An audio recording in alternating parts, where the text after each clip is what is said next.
नरमी ने निवेशकों का सेंटीमेंट और मजबूत किया, जिसके दम पर बाजार में चौतरफा बाइंग देखने को मिली। 8 मई के बाद पहली बार निफ्टी 24,000 के पार बंद हुआ, जबकि सेंसेक्स में करीब 1000 अंकों की शानदार तेजी दर्ज की गई। एफएमसीजी को छोड़कर लगभग सभी सेक्टर इंडेक्स हरे निशान में बंद हुए। कैसा रहा आज के बाजार का हाल, बता रही हैं कंचन नौटियाल। तो हफ्ते का पहला कारोबारी दिन, अच्छे ग्लोबल क्यूज के चलते बाजार में जो शानदार मोमेंटम, शानदार रैली जो आज के सत्र में देखने को मिली। देखिए, बैंकिंग शेयर्स में अच्छा खासा मोमेंटम, पीएसयू, प्राइवेट बैंक, हर जगह चौतरफा हरियाली देखने को मिली। निफ्टी अच्छे गेंस के साथ बंद हुआ है, small cap, mid cap. In fact अगर हम बात करें अक्रॉस द सेक्टर, तो वहां पे हमें जो बुल्स का जोश है वो हायर साइड में जाता हुआ दिखाई दिया। केवल एफएमसीजी पैक ऐसा है जहां पे हमें हल्का फुल्का जो दबाव है वो देखने को मिला है। ऑयल एंड गैस में अच्छी खासी तेजी है जो देखने को मिली है। पेट्रोल के प्राइस हाइक हुए हैं 10 दिन में चौथी बार। इनफैक्ट जो क्रूड है वो हमें आज ठंडा थोड़ा सा होता हुआ दिखाई दिया है। Banking shares, defence shares, capital market, हर जगह मोमेंटम काफी शानदार था। अब बात अगर करी जाए स्टॉक स्पेसिफिक, तो आइए सबसे पहले देख लेते हैं निफ्टी के बढ़ने वाले। आयशा मोटर के नंबर्स आए, नंबर्स के बाद ये reaction. Adani enterprises, Tata Motors, PV और साथ में बजाज फाइनेंस में शानदार रैली आज के सत्र में देखी गई। लूजिंग पॉकेट में max health care, ONGC, Hindalco और बजाज ऑटो में हमें दबाव देखने को मिला है। ओएनजीसी में तो इसलिए बिकॉज क्रूड में थोड़ी नरमी आई है। इसके अलावा ऑयल एंड गैस सेक्टर में पूरे ही पैक की बात करें तो इस टाइम पे वैल्यूएशंस काफी ज्यादा अट्रैक्टिव एनालिस्ट को दिखाई दे रहे हैं। यही नहीं बल्कि अगर हम पी रेशियो की बात करें और उनका माने रिस्क रिवॉर्ड का रेशियो, तो आने वाले टाइम पे, नियर टाइम पे काफी ज्यादा अट्रैक्टिव इस टाइम पे दिखाई दे रहा है। उसके बाद ये जो तेजी है वो देखने को मिली है और जो पेट्रोल डीजल के प्राइस हाइक है वहां पे से भी मोमेंटम जो है वो बनता हुआ दिखाई दिया है। इसके अलावा बैंकिंग शेयर्स में आज मॉर्निंग से ही हम देख रहे थे अच्छी खासी जो रैली है वो बनती हुई दिखाई दी है। कैनरा बैंक ले लीजिए, पीएनबी, साथ में बैंक ऑफ बड़ौदा या फिर एचडीएफसी बैंक, हर जगह जो मोमेंटम है काफी शानदार बना रहा है। तो हफ्ते का पहला कारोबारी दिन तो एक पॉजिटिव नोट के साथ आज हमें शुरू होता हुआ भी और बंद होता हुआ भी दिखाई दिया है। तो ये रहा पूरा अपडेट। अब रणनीति अगले सत्र के लिए क्या होनी चाहिए, इस पर करते हैं बातचीत। मानस, बताइए क्या आउटलुक रहेगा निफ्टी बैंक निफ्टी पर? क्या सजेशन आपने क्लाइंट्स को दिया है? डेटा या फिर चार्ट्स क्या इंडिकेट कर रहे हैं? नमस्कार दीपाली जी। तो देखिए, जो हर्डल बना हुआ था 23,850 का, फाइनली निफ्टी ने उसको ब्रीच किया है। निफ्टी और 10-22 मूविंग एवरेज के ऊपर निकल गया है। पॉइंट ये है कि आज ही निफ्टी में इंटरडे सेशन में निफ्टी ने अपने 50 मूविंग एवरेज को भी रीगेन कर लिया। नेक्स्ट टारगेट जो होगा वो 100 मूविंग एवरेज, जो कि 24,400, और शायद निफ्टी अपने 200 मूविंग एवरेज को इस बार टेस्ट करने की कोशिश करेगा, जो कि 24,650 के आसपास है।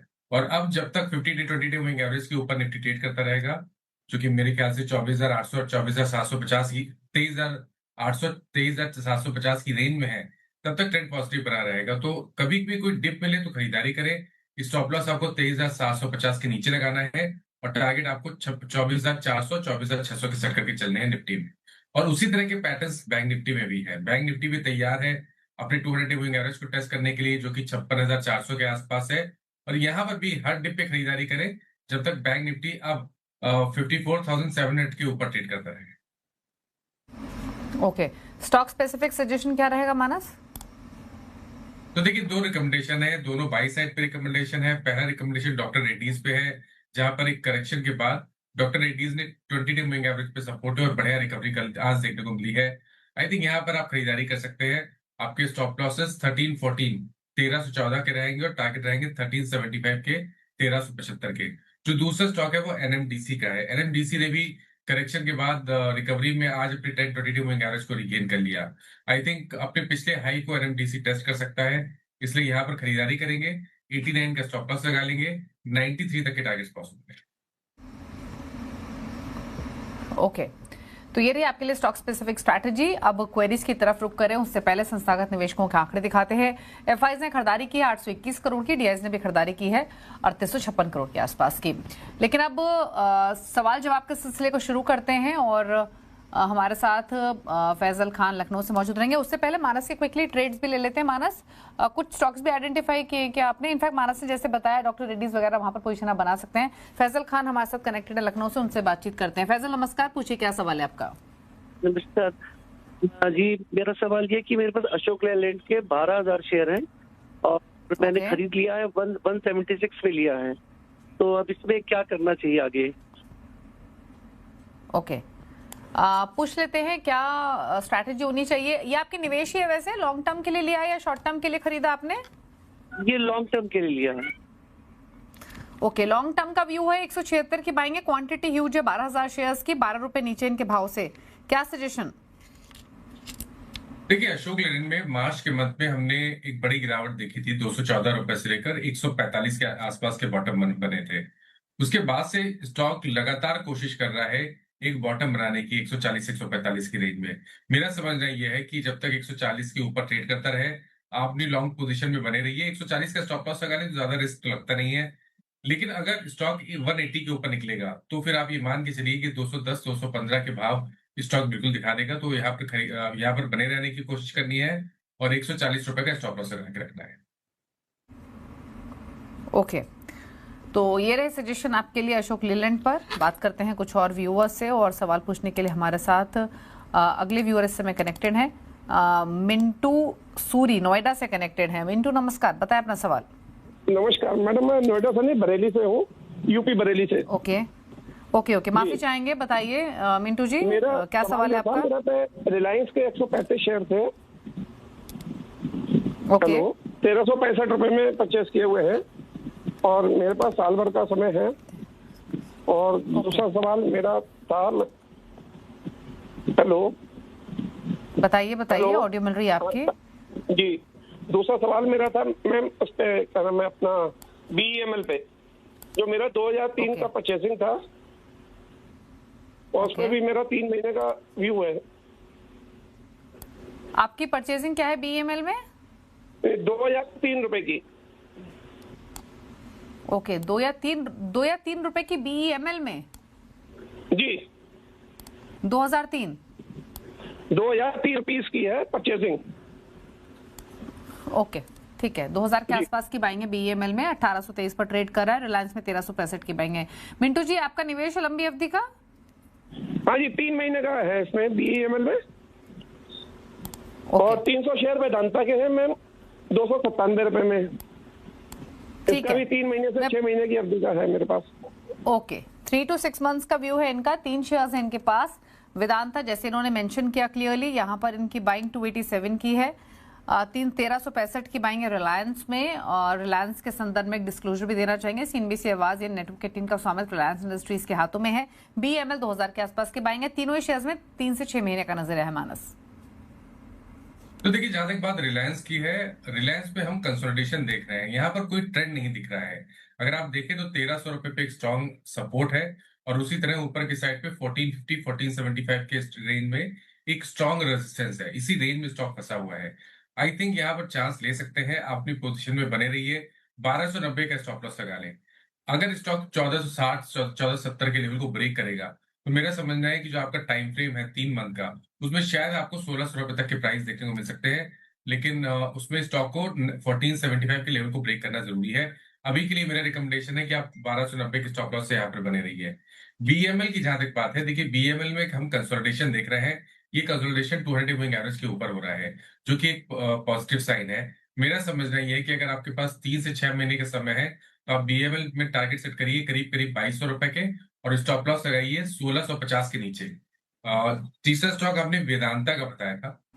देखिए, बहुत ही जी। स्ट्रॉन्ग अप ट्रेंड में वेदांता है और ऑलरेडी हमने एक बड़ी रैली देख ली है, लेकिन कहीं पर भी कोई रिवर्सल के साइन नहीं है। पिछले 6-7 दिन से कंसोलिडेशन देख रहे हैं, एक ब्लैक पैटर्न बन रहा है। अगर 340 रुपए के ऊपर निकलेगा तो नेक्स्ट टारगेट 375 का होगा। यहाँ पर भी पोजीशन को होल्ड करना चाहिए, काफी हाई लेवल पे है। तो आपको एक स्ट्रिक्ट स्टॉप लॉस फॉलो करना है 3 महीने के लिए 300 रुपए का। जब तक उसके नीचे नहीं जाए तब तक आप अपनी पोजीशन में बने रहिए। ओके, तो ये रही सजेशन आपके लिए तीनों पोजीशंस पर। राजेश कुमार राजस्थान से हमारे साथ कनेक्टेड है। राजेश नमस्कार, पूछिए अपना सवाल। जी मैडम, मैंने यूको बैंक का लिया है मैम 36 रुपए पे 600 शेयर। तो मैडम उसमें क्या करना है, मतलब एवरेज करना है, वो मैं होल्ड कर सकता हूँ मैम 2 साल तक?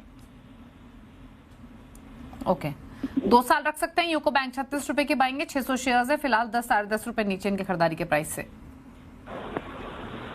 देखिए, जहां तक बात यूको बैंक की है, लॉन्ग टर्म का व्यू बहुत ज्यादा क्लियर नहीं है। ऐसा नहीं लगता है कि लॉन्ग टर्म के हिसाब से कोई बहुत बड़ा रिटर्न दे देगा, क्योंकि जब तक स्टॉक अपना जो एक स्ट्रॉन्ग रेजिस्टेंस रेंज है 29 रुपए से 30 रुपए, इसको ब्रेक नहीं करेगा, उसके ऊपर सस्टेन नहीं करेगा, तब तक बड़े रिटर्न्स की उम्मीद करना मुश्किल है। अगर आप इसी स्टॉक में बने रहना चाहते हैं तो मेरा रिकमेंडेशन ये है कि स्टॉप लॉस जरूर से लगा के रखिए 23 रुपए के नीचे। अगर 23 रुपए के नीचे जाए तो आपको अपनी लॉन्ग पोजीशन से निकलना पड़ेगा। मेरा रिकमेंडेशन ये है कि अगर आप चाहें तो इसी सेक्टर के दूसरे स्टॉक में चले जाएं जहां पर बेहतर पैटर्न्स है मीडियम टू लॉन्ग टर्म के लिए, जैसे कि बैंक ऑफ बड़ौदा या कैनरा बैंक। उन स्टॉक्स में चले जाए, वो बेहतर स्ट्रेटेजी रहेगी इस स्टॉक से निकल गया। लेकिन अगर आप बने रहना चाहते हैं तो 23 रुपए का स्टॉप लॉस जरूर से फॉलो करिए। ओके, बात करते हैं हनुमंत से, सांगली से हमारे साथ कनेक्टेड है। हनुमंत जी नमस्कार, बताएं आपका क्या सवाल है, क्या जानना चाहते हैं आप?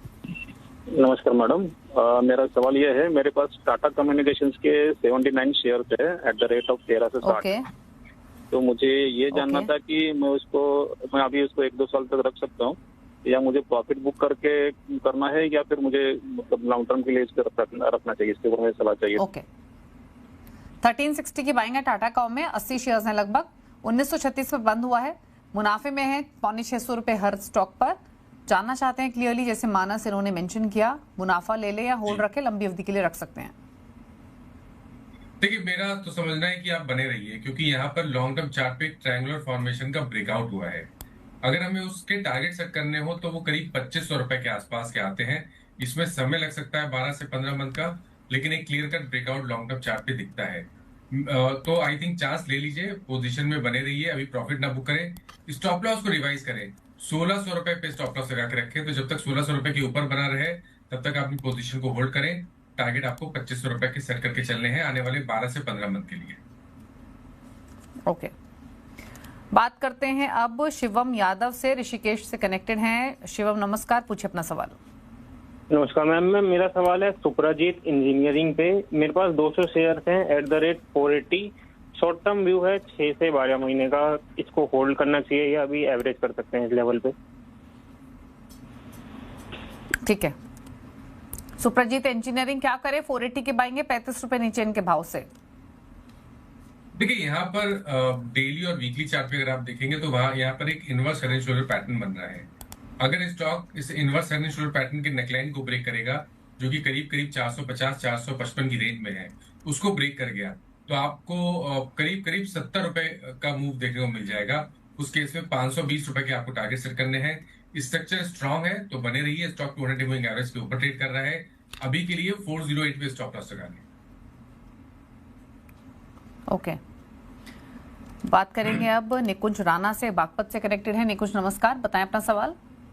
मैडम मेरा TCS है एट द रेट 3430 शेयर है मैडम, और मेरा 1 से 2 साल का व्यू है। अभी इसमें ना एवरेज किया जाए कि जो है या निकला जाए, क्या कुछ आप हेल्प कीजिए मैडम? एवरेज किया जाए या निकला जाए, क्योंकि 3400 की बाइंग है, 2300 रुपए पर आ चुका है, तो 1000 रुपए नीचे है। इनके भाव से क्लियरली लिया तो निवेश के लिए था Manas, but as all other IT stocks TCS भी काफी करेक्ट हुआ है। क्या सजेशन इनके लिए? देखिए, काफी हाई लेवल की बाइंग है, और अब ये बोलना यहाँ पर निकलना, ये डीजल लेना काफी डिफिकल्ट है। बट ये ध्यान रखें कि स्ट्रक्चर निगेटिव है, कहीं पर भी कोई भी रिवर्सल के sign medium to long term chart पे नहीं है। एक स्ट्रेटेजी आप ये कर सकते हैं कि थोड़ा सा वेट करें, बाउंस बैक देखने को मिले 2450 से 2550 की रेंज में, तो वहां पर लॉन्ग पोजीशन से निकल जाए, वो बेहतर स्ट्रेटेजी है। खरीदारी वापस करेंगे अगर 2900 के लेवल को ब्रेक करेगा। अगर 2900 रुपए के ऊपर निकले तो फिर से खरीदारी करें, क्योंकि अगर ऐसा होता है, अगर स्टॉक 2900 रुपए के ऊपर निकलेगा तो शायद आपको 3300 रुपए तक के प्राइस देखने को मिल सकते हैं। अभी के लिए सेक्टर निगेटिव है, तो सेल ऑन रैलीज की स्ट्रेटेजी ही यूज करनी चाहिए। ओके, तो ये रही सलाह आपके लिए TCS पर। अब कनेक्ट करते हैं नरेंद्र कुमार सेन से, राजस्थान से कनेक्टेड है। नरेंद्र जी नमस्कार, बताएं सवाल।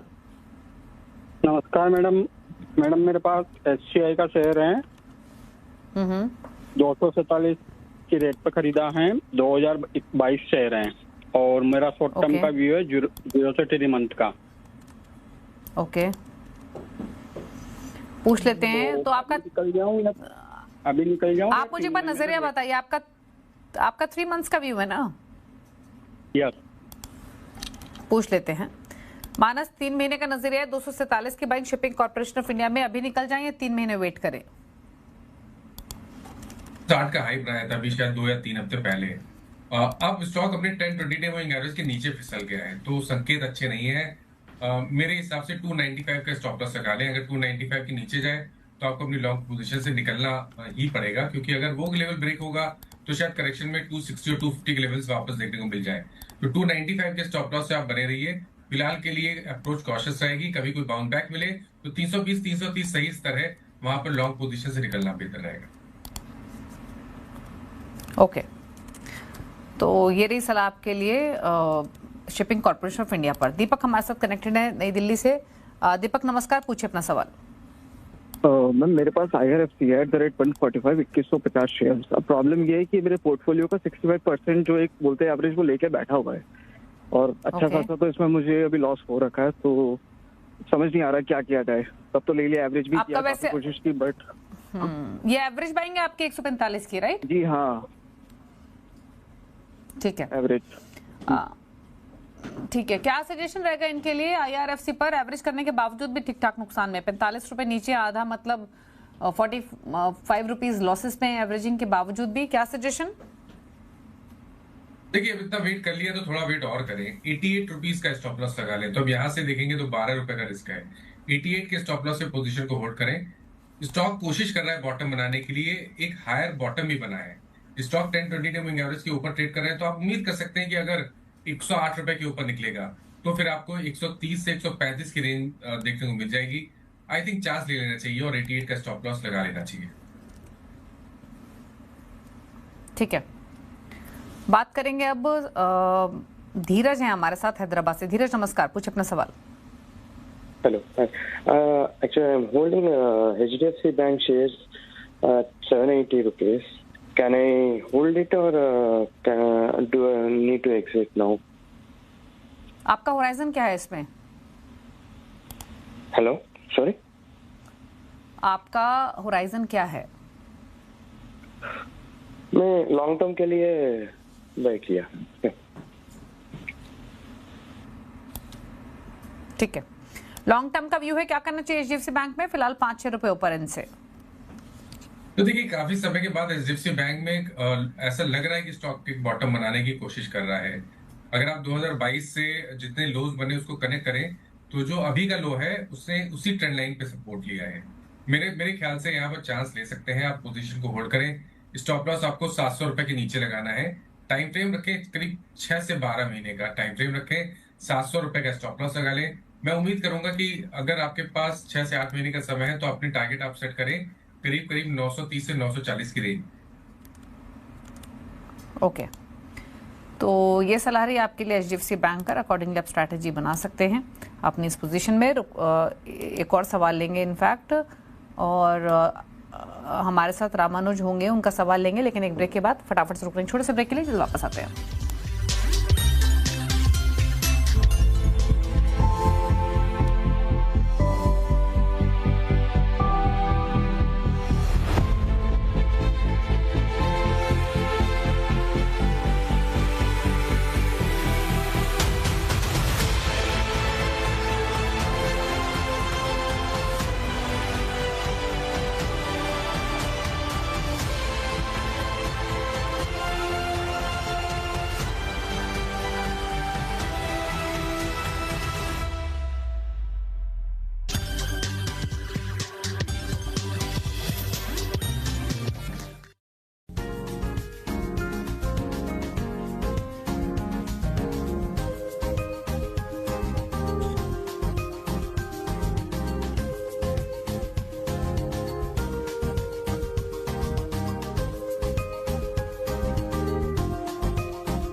आज आपको वेट करना होगा कि थोड़ी सी रिकवरी आ जाए। अपने पहले ट्रेड से बनाइए अपनी हर मॉर्निंग को रॉकिंग। जो ओआई पैटर्न है वो बात करने पे मजबूर कर रहा है। इन्वेस्टमेंट अप्रोच होनी चाहिए आपकी स्टॉक स्पेसिफिक, मार्केट के सबसे अनुभवी और भरोसेमंद एक्सपर्ट्स के साथ। एक एनगल्फिंग बुलिश फॉर्मेशन है इसके वीकली चार्ट पे। 1300 के ऊपर बाय रहेगा, 1290 का स्टॉप लॉस रहेगा। बुल या बियर के फियर फैक्टर को कहिए गुड बाय। देखिए कॉन्फिडेंस मार्केट में तभी बढ़ेगा जब हम डे हाई पर बंद हो। पहला सौदा CNBC आवाज पर।